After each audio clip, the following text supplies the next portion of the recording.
औज़ुबिल्लाहिमिनश्शैतानिर्रजीम बिस्मिल्लाहिर्रहमानिर्रहीम। अस्सलाम वालेकुम नाज़रीन, मैं हूं Ali Rizwan, international yoga coach और आयुर्वेदिस्ट, और आप देख रहे हैं हमारा यूट्यूब चैनल लाइफ हीलिंग। नाज़रीन, आज हम इंसानी जिस्म की एक बड़ी अहम और बड़ी मुश्किल बीमारी पर बात करेंगे, वो है तेज़ाबियत यानी एसिडिटी। तकरीबन हर 4-5 में से 1-2 लोगों को तेज़ाबियत का मसला है, क्योंकि फितरी तर्ज़ ज़िंदगी से हम बहुत दूर जा चुके हैं। ग़िज़ाएँ हमारी खालिस नहीं है, पेस्टिसाइड स्प्रे है, दिमागी तनाव बहुत बढ़ गया है और हमारा रहन सहन तकरीबन तब्दील हो गया है 100%। इसकी वजह से हर इंसान को तेज़ाबियत का मसला है। जिस्म के अंदर तेज़ाबी मादे बढ़ जाना ही तेज़ाबियत का अमल है। आज हम आपको बताएंगे कि इस तेज़ाबियत के बढ़ जाने के असबाब क्या हैं, इनकी अलामात क्या हैं और इसका कुदरती इलाज क्या है। जब हम इस तेज़ाबियत के इलाज की बात कर रहे हैं तो इसमें एक चीज़ मैं जो आपको ख़ास तौर पे बताना चाहूँगा वो ये है कि अक्सर आपने देखा होगा लोगों को लोग टोटके बताते हैं। कोई वीडियोज़ ऐसी होंगी जो एक आध कोई टोटका बताया होता है कि आप ये कर लें और आपकी सारा का सारा ये वाला मसला ख़त्म हो जाएगा। ये चीज़ दुरुस्त नहीं है, क्योंकि कोई भी तेज़ाबियत या किसी भी किस्म की कोई बीमारी जो जिस्म के अंदर पैदा होती है वो किसी एक चीज़ की कमी की वजह से पैदा नहीं होती है। मसलन कोई आपको हो सकता है बता दे कि आप तेज़ाबियत है बहुत ज़्यादा, तो आप ये थोड़ा सा नमक पानी में मिक्स करके पिए, सारी तेज़ाबियत ख़त्म हो जाएगी। ऐसा नहीं होता। बहुत सारी ऐसी ख़राबियाँ हैं जिस्म के अंदर, बहुत सारे ऐसे रहन सहन के तरीके हैं और बहुत सारी ग़िज़ाएँ हैं जो हमने गलत तरीके से खाई पी होती हैं, हमारे रहन सहन के तरीके तब्दील हो गए थे, जिनकी वजह से ये कोई बीमारी पैदा होती है। लिहाजा वो तमाम अवामिल को ही दुरुस्त करना है और उससे कुछ चीज़ों से जिनसे परहेज़ करना है वो परहेज़ करना है, और जो चीज़ें हमने इख्तियार करनी थी उनको इख्तियार करना है। तब ही जाके हमारा कोई बीमारी का मसला हल हो सकता है। वरना एक गोली खा लेने से या एक कोई फक्की खा लेने से या एक कोई चूरन खा लेने से या किसी एक टोटके पर अमल कर लेने से ये बीमारी ठीक नहीं होगी। लिहाजा आपको अगर तेज़ाबियत का और गैस का और इस तरह के अवामिल का आपने मुकम्मल इलाज करना है और आप इनसे निजात हासिल करना चाहते हैं तो इस वीडियो को आपने आखिर तक देखना है और इनकी इसमें बताई गई जितनी भी हमारी गुजारिशात हैं उन पर अमल करना है। आयुर्वेद की जो कदीम किताबें हैं उनमें से ढूंढ के हमने ये सारी चीज़ें आपके लिए निकाली हैं, नोट डाउन करते हैं, इसको तैयार करते हैं। तो आपसे भी गुजारिश करते हैं, हम इतनी मेहनत करते हैं इसको बनाने के लिए, तो आप भी इसे मुकम्मल देखा करें और इससे इस्तेफादा करें। तो हम बात करते हैं तेज़ाबियत की बीमारी से निजात हासिल करने की। सबसे पहले हम इसकी अलामात पर बात करते हैं कि तेज़ाबियत की अलामात क्या हैं। सबसे पहली जो अलामत है वो पेट में किसी जगह पर जलन होना, मैदे में और आंतों में जलन होने का मतलब है कि जिस्म में तेज़ाबी मादे बढ़ चुके हैं। दूसरी वजह मतली आना, यानी बार बार अगर उल्टी आती है आपको या उल्टी आने की ख्वाहिश होती है तो इसका भी मतलब है कि मैदे के अंदर तेज़ाबियत बढ़ चुकी है। और अगर उल्टी आ भी जाए तो इसका मतलब भी है कि मैदे ने तेज़ाबियत को बर्दाश्त ना किया और उसे बाहर फेंक दिया है। अगला है खट्टी डकारें आना। उल्टी आ जाए तो बहुत अच्छी बात है, अगर मतली आती रहे तो ये ज़रा नुकसानदेह बात है, और अगर खट्टी डकारें आती रहें तो ये भी नुकसानदेह बात है। खट्टी डकारें आने का मतलब है कि मैदे के अंदर तरह तरह से तेज़ाबी अमल जारी है और वो जो गैस बन रही है वो डकार की सूरत में बाहर आ रही है। ये तो है इसकी अलामात। इसके अलावा और भी कुछ अलामात हो सकती हैं, लेकिन जो बुनियादी अलामात है वो मैंने आपको आपकी खिदमत में अर्ज़ कर दी हैं।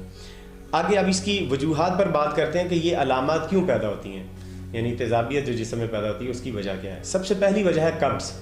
जब जिस्म में कब्ज़ हो जाती है, वो खाना जो 4-5 घंटे में हज़म होकर बड़ी आंत में पहुंच जाना चाहिए था, वो खाना 24-24 घंटे या 48-48 घंटे जब आंतों में पड़ा रहेगा तो फिर वहाँ पर कब्ज़ हो जाएगी और वो जो खाना वहाँ पर पड़ा हुआ है वो गल सड़ के वहाँ पर तेज़ाबी अमल शुरू कर देगा और जिस्म में तेज़ाबी मादे पैदा होना शुरू हो जाएंगे। यही तेज़ाबियत की इब्तदाई सूरत है, कब्ज़ हो जाना। दूसरी वजह है दिमागी तनाव। अगर किसी इंसान को दिमागी परेशानी है या कोई टेंशन है या कोई खौफ है किसी चीज़ का या किसी बात पर गुस्सा है, उस हालत में भी इंसान का जो ब्रेन है वो केमिकल हार्मोन्स पूरे जिस्म में भेजता है, जिसकी वजह से डाइजेस्टिव सिस्टम हमारा डिस्टर्ब होता है। या वैसे भी अगर तनाव हो या खौफ हो या डिप्रेशन या टेंशन हो तो भी हमारा डाइजेस्टिव सिस्टम सही तरह से काम नहीं करता और उस सूरत में भी डाइजेस्टिव सिस्टम के प्रॉपर काम न करने की वजह से जिस्म में और मैदे में तेज़ाबियत बनती है। इसके बाद है तला भुना खाना खाना। अगर बहुत ज़्यादा तली भुनी चीज़ें खाएं, मिर्च मसालेदार चीज़ें खाएं और उससे फिर हमारे मैदे के अंदर जो तेज़ाबी अमल बनता है वो भी इसी की वजह से है। भूख से ज़्यादा खाना खाने से भी जिस्म में और मैदे में तेज़ाबियत पैदा होती है। क्यों? उसकी वजह यह है कि जब आपको खाने की 1 रोटी की ज़रूरत है और आप 2 रोटियां खा लेंगे तो आपका मैदा एक वक्त में जितनी ग़िज़ा की ज़रूरत है जिस्म को उतना ही खाना हज़म कर सकेगा, बाकी का तेज़ाबियत बन जाएगा। लिहाजा एक रोटी जो आपने खाई है वो तो जिस्म की ज़रूरत पूरी करेगी, लेकिन बाकी की एक रोटी जो है वो हज़म नहीं होगी, वो जिस्म में तेज़ाबियत पैदा करेगी। इसके अलावा चाय, कॉफ़ी, सिगरेट, शराब या नशा आवर दीगर चीज़ें जो है, गुटखा, पान वगैरह और चीनी और नमक का इस्तेमाल करने से भी जिस्म में तेज़ाबियत बढ़ती है। ये थी इसकी वजूहात। अब आते हैं इसके कुदरती इलाज की तरफ। तो वही जो बात मैंने पहले आपको बताई है कि कोई एक टोटका सिर्फ कर लेने से आपकी ये तेज़ाबियत या कोई भी बीमारी ठीक नहीं हो सकती। उसके लिए एक मुकम्मल प्रोसेस होता है, उस प्रोसेस में से गुजरना होता है, तब जाके आप बीमारी को ठीक कर पाते हैं। और कुदरती इलाज में तो वैसे भी कोई नुकसानदेह चीज़ नहीं होती है, सारी चीज़ें बहुत सहल होती हैं, बस हमें रूटीन को थोड़ा सा दुरुस्त करना होता है। तो अब कुदरती इलाज की तरफ आते हैं। सबसे पहले है फ़ाका। अगर आपको तेज़ाबियत है, गैस है और आप एसिडिटी से परेशान है, तो सबसे पहले आपको 7 दिन का फ़ाका करना है। इस फाके में आपने सिर्फ जूसेस पीने हैं, और वो किन चीज़ों के जूसेस पीने हैं वो मैं आपको बता रहा हूँ। गाजर, खीरा, बंद गोभी, घिया वगैरह के रस आपने पीने हैं। मिक्स करके भी पी सकते हैं और एक एक करके भी आप पी सकते हैं। इसमें आप नींबू मिला सकते हैं इस रस में। उसके बाद आपने 1 हफ्ते तक सलाद और फल खाने हैं, उगी हुई दालें खानी हैं। उगी हुई दालें क्या होती हैं, इसके ऊपर हमने एक वीडियो बना दी है, वो हमारे चैनल पे मौजूद है, जिसका उन्वान है कि दालें खाने का बेहतरीन तरीका। तो वो आप उसमें देख लें कि वो दालें स्प्राउट कैसे की जा सकती हैं। तो स्प्राउट दालें आपने या उगी हुई दालें आपने 1 हफ्ते तक ये इस्तेमाल करनी है। इस दौरान आपने रोटी और चावल नहीं खाना। इससे अगली जो हिदायत है वो है कि चीनी और नमक का इस्तेमाल आप बिल्कुल ना करें। खाना बहुत अच्छी तरह से चबा चबा के खाएं। अगर आप खाना अच्छी तरह से चबा चबा के खा रहे हैं तो भी तेज़ाबियत नहीं बनेगी, क्योंकि आपका खाना फिर अच्छी तरह से हज़म हो जाएगा। और अगर आप आधा खाना चबाते हैं और आधा ऐसे बगैर चबाए ही निगल लेते हैं, तो फिर वो बाकी का खाना जो सही तरह से चबाया नहीं गया वो मैदे से हज़म नहीं होगा, वो देर तक आंतों में पड़ा रहेगा और वो तेज़ाबियत बनाएगा। उससे अगला है कि हर रोज़ आपने नारियल का पानी पीना, 1-2 गिलास 3 गिलास जितना भी आपको अवेलेबल हो सके। वो बाहर आपको मार्केट से मिल भी सकता है। जो नारियल बेचने वाले होते हैं ना, जो प्लेट में रख के नारियल बेचते हैं, इनके पास नारियल का पानी ये फेंक देते हैं, ज़ाया हो जाता है, इनसे इनके किसी काम नहीं आता। ये नारियल बेच देते हैं, पानी ज़ाया कर देते हैं। इनसे आप नारियल का वो पानी ख़रीद सकते हैं। 100 रुपये की 1.5 लीटर की बोतल आपको भर देंगे। उसके बाद नींबू और शहद की शिकंजबीन आप ये रोज़ाना 2-3 गिलास या 4 गिलास आप ये पियेंगे।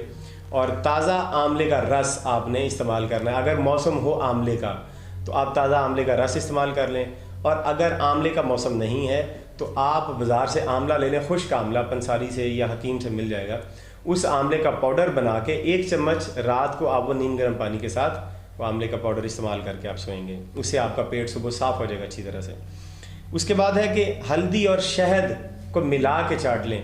आप आधा चाय का चम्मच हल्दी और 2 चम्मच शहद, ये दोनों आपस में मिक्स करके इसको चाट लें, तो ये भी तेज़ाबियत के लिए बहुत अच्छा है। 10 गिलास आपने रोज़ाना नीम गर्म पानी पीना है। तो ये नारियल का पानी और ये शहद का पानी और शहद और नींबू का पानी, ये सारे मिला के 15-18 गिलास बनेंगे। तो ये आपने तेज़ाबियत की सूरत में इतना पीना ताकि मैदे की और आंतों की अच्छी तरह से सफाई हो जाए। तुलसी के 5 पत्ते आपने रोज़ाना खाने हैं, ये आपके लिए बहुत ज़्यादा ज़रूरी है। सूरज की किरणों में तपाया हुआ पानी आपने पीना है। ये अभी आपको पता नहीं चलेगा कि कैसे होता है, इसके ऊपर हम अलग से एक वीडियो बनाएंगे कि सूरज की किरणों में या सूरज की गर्मी में, सूरज की रोशनी में पानी किस तरह से तैयार किया जाता है और उसके क्या क्या इस्तेमाल है, किस किस बीमारी के लिए कौन कौन सा पानी इस्तेमाल करना है। खाना खाने के बाद वज्र आसन में बैठे। वज्र आसन योगा का एक बेहतरीन आसन है, इसके बारे में हम आपको वीडियो हम बना चुके हैं पहले भी, वज्र आसन में कैसे बैठते हैं। अगर ना पता हो तो यूट्यूब पे आप सर्च कर सकते हैं, वज्र आसन लिखेंगे तो वो आ जाएगा। खाना खाने के बाद वज्र आसन में बैठें तो खाना अच्छी तरह से हज़म हो जाता है, उसकी वजह से फिर तेज़ाबियत नहीं बनती। अनीमा, हफ्ते में 2-3 बार अनीमा आप ज़रूर करें। सुबह 6 गिलास पानी पी के या 5 गिलास पानी पी के उल्टी करें, ये बहुत ज़्यादा ज़रूरी है मैदे की तेज़ाबियत को ख़त्म करने के लिए। उससे अगला कि खुली हवा में ताज़ा सांस लें और पेट पे मिट्टी का लेप करें आप, या किसी कपड़े के ऊपर मिट्टी का लेप करके वो कपड़ा भी आप पेट पे रख सकते हैं, या डायरेक्ट पेट पे भी आप मिट्टी का लेप कर सकते हैं और 1 घंटे तक इसे या आधे घंटे तक इसे आप लगा रहने देंगे। पेट पर गर्म और ठंडा सेक आपने करना है। इसका तरीकाकार क्या है कि रेत की कोई पोटली बना लें, या कोई और अगर आपके पास हीट पैड है तो उससे पेट को पहले अच्छी तरह से गर्म सेक दें। उसके बाद ठंडा तौलिया जो ठंडे पानी में भिगोया हो वो पेट के ऊपर आप रख दें। 2-2 मिनट आपने ये दोनों करने हैं, 2 मिनट वो 2 मिनट वो। 2 दफ़ा गर्म सेक करेंगे और 2 दफ़ा ठंडा सेक करेंगे बारी बारी, तो इंशाल्लाह ये ठीक हो जाएगा।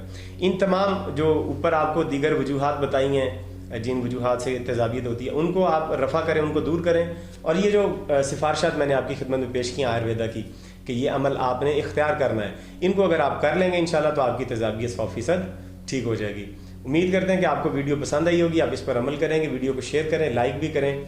कमेंट सेक्शन में हमें बताएं आपको क्या पसंद आया, क्या पसंद नहीं आया, कुछ समझ नहीं है वो पूछ लें, और किस मौजू पर आप वीडियो देखना चाहते हैं वो भी देख लें। हमारे चैनल को सब्सक्राइब करके ऑल नोटिफिकेशन का बटन भी प्रेस कर दें ताकि आने वाली हर वीडियो आपको बर वक्त मिल सके। अगली वीडियो तक हमें इजाज़त दीजिए। खुदा हाफिज़।